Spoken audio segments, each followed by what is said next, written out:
అట్లా ఉండడానికి ఉండదు.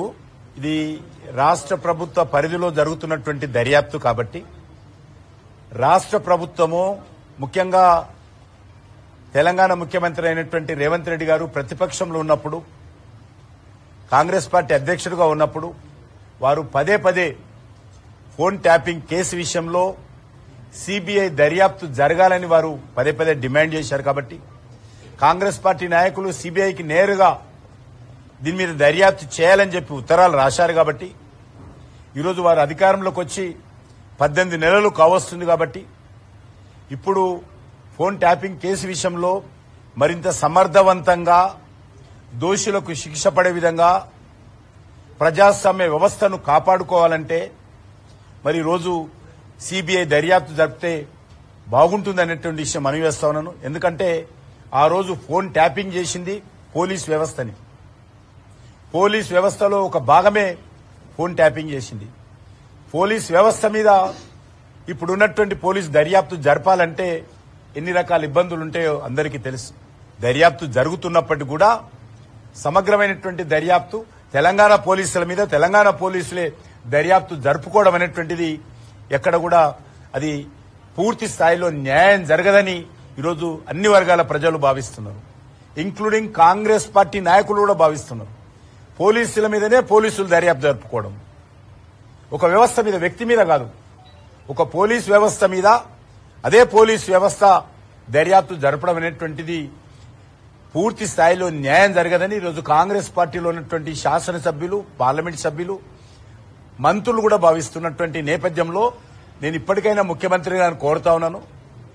మీకు ఏ మాత్రం చిత్తశుద్ధి ఉంటే, మీరు ఏ మాత్రం మేము బీఆర్ఎస్ పార్టీతో కుమ్ముక్కు కాలేదని మీరు భావిస్తే, ఏ మాత్రం ఈరోజు దోషులకు శిక్ష పడాలంటే ఇది సెంట్రల్ బ్యూరో ఆఫ్ ఇన్వెస్టిగేషన్ సిబిఐకి ఈ యొక్క ఫోన్ ట్యాపింగ్ కేసు ఇవ్వాలని నేను మనవి చేస్తా ఉన్నాను.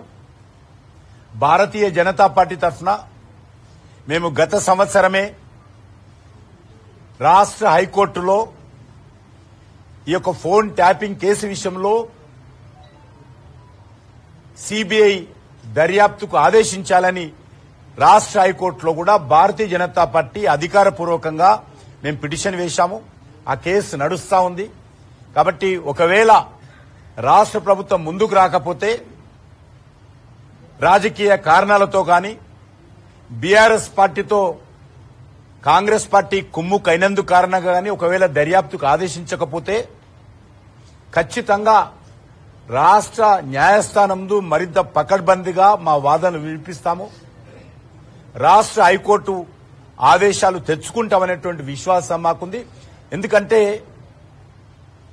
ఒక రాజకీయ పార్టీ నాయకులే కాదు, రాష్ట్ర ప్రభుత్వం మొన్న కోర్టుకు తెలిపినటువంటి వివరాల ప్రకారము రాష్ట్రానికి సంబంధించినటువంటి హైకోర్టు న్యాయమూర్తుల యొక్క ఫోన్లు కూడా ట్యాప్ చేసినట్టు వాళ్ళు రాష్ట్ర హైకోర్టుకు నివేదికలు ఇచ్చారు. ఒక రాజకీయ నాయకులే కాదు, వ్యాపారస్తులు, సినిమా నటులు, నటీమణులు, అదేవిధంగా అనేక మంది ప్రముఖులు, అన్ని వర్గాలకు సంబంధించినటువంటి అన్ని రకాల బ్లాక్ మెయిలింగ్ గతంలో ఉన్నటువంటి ప్రభుత్వం చేసింది. అందుకే మాకు మొదటి నుంచి కూడా కాంగ్రెస్ పార్టీ మీద అనుమానం ఉంది. కాంగ్రెస్ పార్టీ ప్రతిపక్షంలో ఉన్నప్పుడు చెప్పినటువంటి మాట ప్రకారం సిబిఐకి ఇస్తుందా లేదా అనేటువంటి అనుమానంతో మాకున్నది. కాబట్టి మేము హైకోర్టుకు వెళ్ళాము.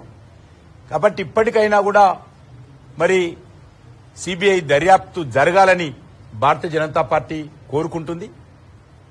ఇది ప్రజాస్వామ్య వ్యవస్థలో వ్యక్తి వాక్ స్వాతంత్రం కావచ్చు, లేకపోతే తన వ్యక్తిగత సంభాషణలు వినేటువంటి అధికారం ఎవరికీ లేదు.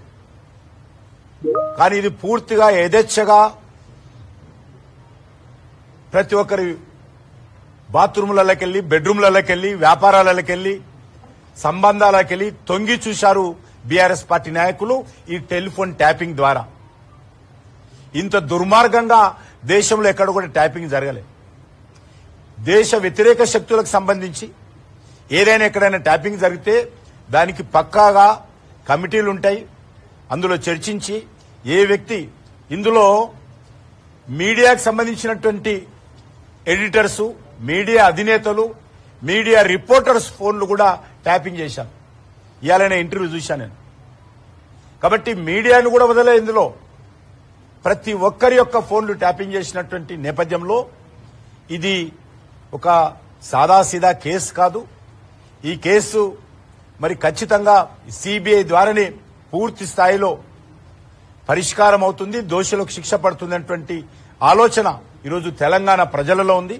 కాబట్టి తెలంగాణ ప్రజల ఆకాంక్షల మేరకు ఈ కేసును సిబిఐకి ఇవ్వాల్సిందిగా భారతీయ జనతా పార్టీ డిమాండ్ చేస్తోంది.